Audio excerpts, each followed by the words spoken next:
Praise the Lord. பிரியமானவர்களே, வேதாகமத்திலே மார்த்தாள் மரியாள் உடைய சகோதரனாகிய லாசருவை குறித்து நாம் பார்க்கிறோம்.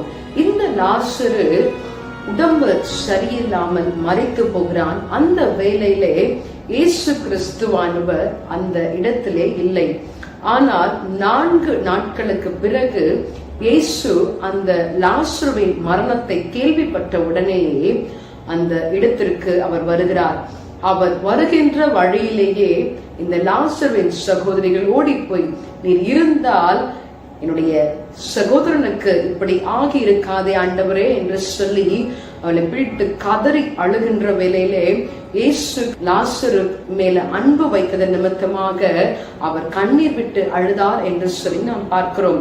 மாத்திரமல்ல, எல்லாருடைய கண்ணீரையும் அறிந்தவராக இந்த இயேசு கிறிஸ்து லாசருவின் கல்லறை அண்டையிலே போய் 4 நாட்கள் ஆகியும் மரித்து போன லாசருவை நோக்கி, லாசருவே நீ வெளியே வா என்று சொன்ன பொழுது லாசரு உயிர்த்தெழுந்தவனாக அந்த கல்லையை விட்டு வெளியே வந்தான் என்று சொல்லி இயேசுவின் அற்புதத்தில் ஒன்றாக இவற்றை நாம் பார்க்கிறோம்.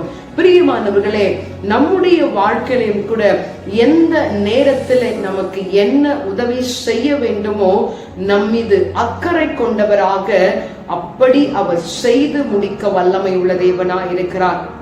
இந்த நாளிலேயும் ஒருவேளை என்னுடைய வாழ்க்கையிலையும் இப்படிப்பட்ட அதிசயம் நடக்குமா, அற்புதம் நடக்குமா என்று சொல்லி நீங்கள் எதிர்பார்த்து கொண்டிருப்பீர்கள் என்று சொன்னால் நிச்சயமாக சொல்லுகிறேன், உங்கள் விசுவாசம் உண்மையா இருக்கும் என்று சொன்னால், உங்கள் விசுவாசம் தேவன் பேரிலே நிச்சயமாய் நீங்கள் அவரை நம்புவீர்கள் என்று சொன்னால், நீங்கள் நம்புகிறது அவராலே வரும் என்று சொல்லி வாசிக்கிறோம்.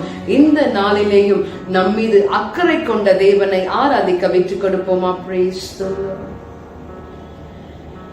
என் மேல் அக்கறையுள்ள தெய்வம் நீர்தானே, என் மேல் அக்கறையுள்ள தெய்வம் நீர்தானே, என் தாயை விட என் தகப்பனை விட நான் நேசிக்கும் ஒருவரை விட என் மேல் அக்கறையுள்ள தெய்வம் நீர்தானே. ஆம் ஆண்டவரே, நீ மார்த்தாள் மரியாள் லாசரு மேல கொண்ட அக்கறையின் நிமித்தமாக ஆண்டவரே மரித்து 4 நாட்கள் ஆகியும் ஆண்டவரே மக்கு ஸ்தோத்திரம், கல்லறையிலே வைக்கப்பட்டிருந்த லாசருவை நீர் உயிர்ப்பிக்க முடியும் என்று சொன்னால், இந்த நாளிலேயும் எங்கள் வாழ்க்கையில ஆண்டவரே நீர் ஆண்டவரே மக்கு ஸ்தோத்திரம், எங்கள் வாழ்க்கையை உயிர்ப்பிக்க உம்மால் ஆகும் என்று சொல்லி ஒப்பு கொடுக்கிறோம். ஆசீர்வதியும் இயேசுவின் நாமத்தில் ஜெபிக்கிறேன் பிதாவே, ஆமென். God bless you. Have a miraculous day.